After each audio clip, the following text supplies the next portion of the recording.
MBBS के छात्रों पर लागू की गई फीस वृद्धि और बॉन्ड पॉलिसी के विरोध में मेडिकल छात्रों का धरना प्रदर्शन जारी है। तो वहीं रेवाड़ी में अब आम नागरिक भी छात्रों के समर्थन में उतर चुके हैं। रेवाड़ी में नागरिक कमेटी बनाकर लोगों ने रोष जाहिर किया।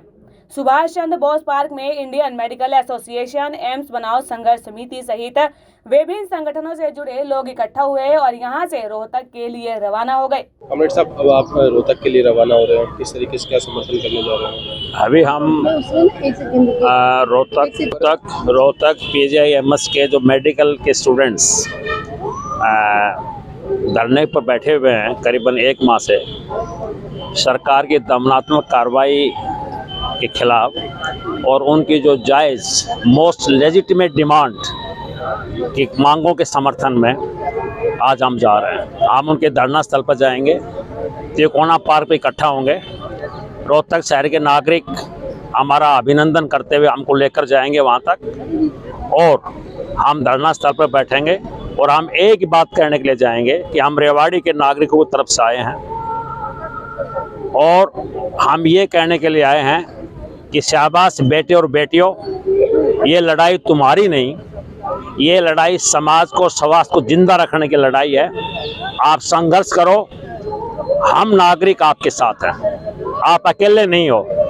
सरकार जो भ्रांति फैला रही है कि मलाई खा लेते हैं, ये कर लेते हैं, डॉक्टरों के खिलाफ एक नफरत का जो बीज पैदा करती सरकार, जो भाजपा का गुण है ये कि डिवाइड एंड रूल, हम उसका जवाब देने के लिए जा रहे हैं। ये हमारे घर के बेटे और बेटियां हैं और ये आप किसी के सौपन को रोक देगा। मैं इस देश में प्रधानमंत्री बनना चाहता हूं, क्या मेरे प्रधानमंत्री बनने के सौपन को आप रोक सकते हो? डॉक्टर बनने का सौपन लेने वालों के ऊपर भी ये जो पॉलिसी है ये उसको धराशायी कर देगी। 40 लाख बचपन में बच्चे को कर्ज में डुबो दिया और वो पूरी जिंदगी कर्ज तारता रहेगा। बिल्कुल कॉमरेड साहब, जैसे एक तरफ स्किल इंडिया की बात होती है, दूसरी तरफ 40 लाख रुपए का इस तरीके का बॉन्ड लगा देना, कैसे देख रहे हैं इसको? जन विरोधी है, समाज विरोधी है। ये 40 लाख के नाम से गरीब और मध्यम वर्ग के बच्चों को पढ़ाई से दूर करना चाहते हैं। एकमात्र साजिश है, मुट्ठी भर लोग रहें, वही डॉक्टर रहें और लोग उनके नीचे रहें, एक गरीब का बच्चा आगे ना आए। सरकार तो करिए लोन दिलाएंगे बैंक से। सरकार के मेडिकल छात्रों ने 3 दौर की बातें हुई, उन्होंने कहा कि आप जॉब की गारंटी दीजिए, जॉब की कोई गारंटी नहीं है, परंतु लोन आपको देना पड़ेगा। सिंपल सी बात है। आज के दिन ऑन रिकॉर्ड हरियाणा के अंदर 25% डॉक्टरों की पोस्ट वैकेंट है। तमाम PSC CSC के अंदर कैजुअल पे डॉक्टर लगाए हुए हैं। डॉक्टर 2014 से 2022 तक कोई परमानेंट पोस्ट को फिलअप नहीं किया गया है, खाली पड़ी है। तो जॉब की गारंटी नहीं और आप 40 लाख लोन दे दो हमको, लोन सरकार के पास चला जाएगा, सरकार लोन लेके भाग जाएगी। ये अडानी अंबानी की औलाद है ये, और 40 लाख वो बच्चा है, उसको ब्याज के समेत जो बैंक जो लोन देगा वो ब्याज के साथ देगा। वो एक कैलकुलेशन अगर हर साल किस्त भरी गई तो 81 लाख रुपया बनता है। 81 लाख को लोन देगा नहीं, उसके घर को नीलाम कर लिया जाएगा। जो सौपन आया था डॉक्टर बनने का और अपने घर चला गया। यहाँ से रोहतक के लिए कितने लोग रवाना? रोहतक के लिए हमारी एक बस है फुल फ्लैश और हमारे बहुत सारे साथियों के पास, डॉक्टरों के पास अपने वाहन है और यहाँ कम से कम 300 करीब आदमी हम यहाँ से रवाना कर रहे हैं। क्या कुछ रहेगा वहाँ जाकर के? कितने दिन का? हम आज जाएंगे, शाम तक रहेंगे, उनका समर्थन देंगे, उनको कहेंगे कि ये हमारा एड्रेस है, जो भी जरूरत हो आप हमको बताएं और फिर रेवाड़ी को हम फिर इकट्ठा करेंगे। इस आंदोलन को हम गांव-गांव तक लेकर जाएंगे। सबसे पहले आपको परिचय जानना चाहूँगा। मैं डॉक्टर RB यादव, IM में रेवाड़ी से प्रेसिडेंट हूँ।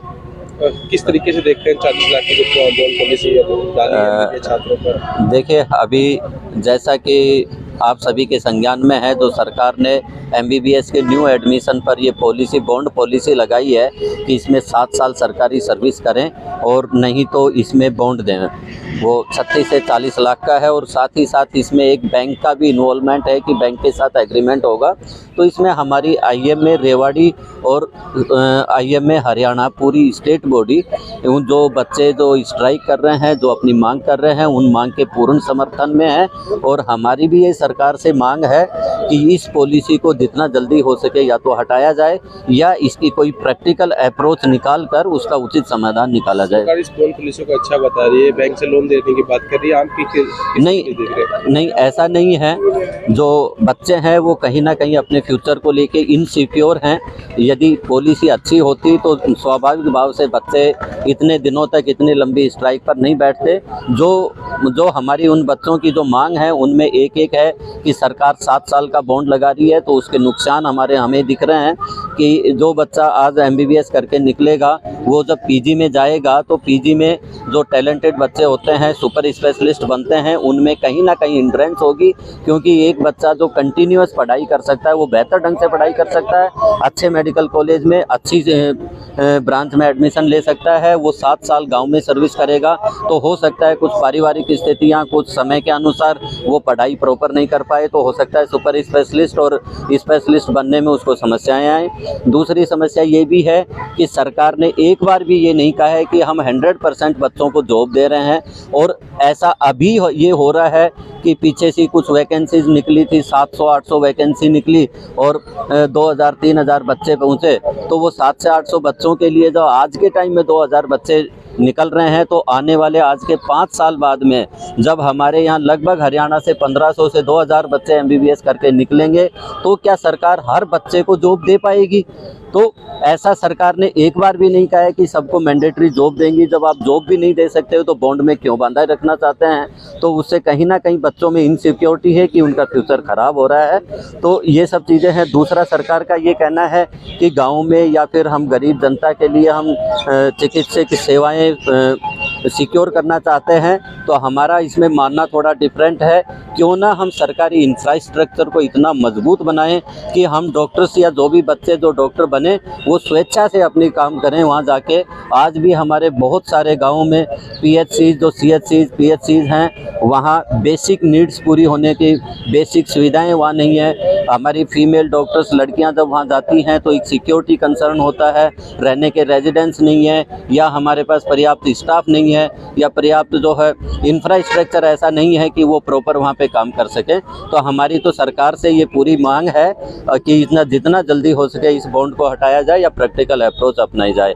इसके साथ ही साथ मैं आपको एक बात और बता दूं, मुझे पूरा विश्वास है कि सरकार भी हमारी ही है, तो सरकार ज़रूर उन बच्चों की बात सुनेगी और जितना जल्दी से जल्दी हो सकता है उतना समाधान निकालेगी। पहले अपना परिचय दीजिए। मैं यहाँ डॉक्टर विजय भार्गव मनोचिकित्सक के रूप में प्रैक्टिस कर रहा हूँ। मैं यहाँ आए हुए सभी नागरिकों का अभिनंदन करता हूँ जो अपना बहुमूल्य समय निकालकर यहाँ पर इस मुहिम में शामिल होने आए हैं। किसी भी कंट्री का जो डेवलपमेंट होता है वो 2 बात पे निर्भर करता है। एक तो वहाँ एजुकेशन सिस्टम कैसा है, दूसरा वहाँ के नागरिकों की हेल्थ कैसी है।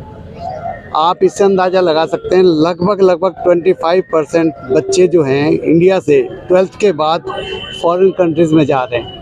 इससे हमारे कंट्री को नुकसान भी हो रहा है। लोग डॉलर में पे कर रहे हैं और वहाँ सोचते हैं कि बेटर पढ़ाई होगी, बेटर एम्प्लॉयमेंट होगा। क्यों नहीं हम अपने कंट्री के अंदर बेटर एजुकेशन लाएं? तो जिस तरीके से आप डॉक्टर से बात कर रहे हैं कि फॉरेन में जाता है, बॉन्ड पॉलिसी अब यहाँ के छात्रों पर थोप देना, कैसे देख रहे हैं इसको आप?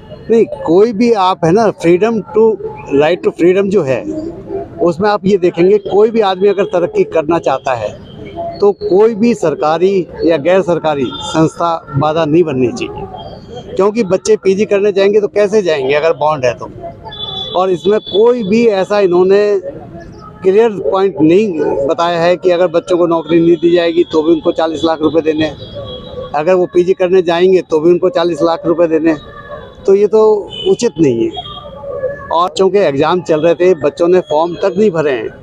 आप सोचिए, बच्चे पहले 1 साल लेट थे, कोरोना की वजह से 6 महीने और लेट हो गए हैं। तो ये तो सरासर अन्याय है। डॉक्टर और समाजसेवी लोगों ने कहा कि वो रोहतक जाकर मेडिकल छात्रों को समर्थन देकर ये बताना चाहते हैं कि इस आंदोलन में मेडिकल के छात्र अकेले नहीं हैं, बल्कि रेवाड़ी की जनता भी उनके साथ है। उन्होंने कहा कि सरकार के इस नियम से आने वाली पीढ़ी पर सीधा असर पड़ेगा। खास खबर हो या सवाल आपका, हम दिखाएंगे आपको विश्वसनीय खबर। इसीलिए हमारे सभी पेजों को करें लाइक, शेयर, सब्सक्राइब, ताकि सभी अपडेट आपको मिले सबसे आगे, सबसे पहले। खबर की धड़कन, समझते हैं हम हालात की संजीदगी, जानते हैं हम। एहसास है देश और दुनिया देख रही है हमें। जिम्मेदारी जितनी शासन की, उतनी आम हिंदुस्तानी की, क्योंकि हम हैं भारत आज सबसे आगे।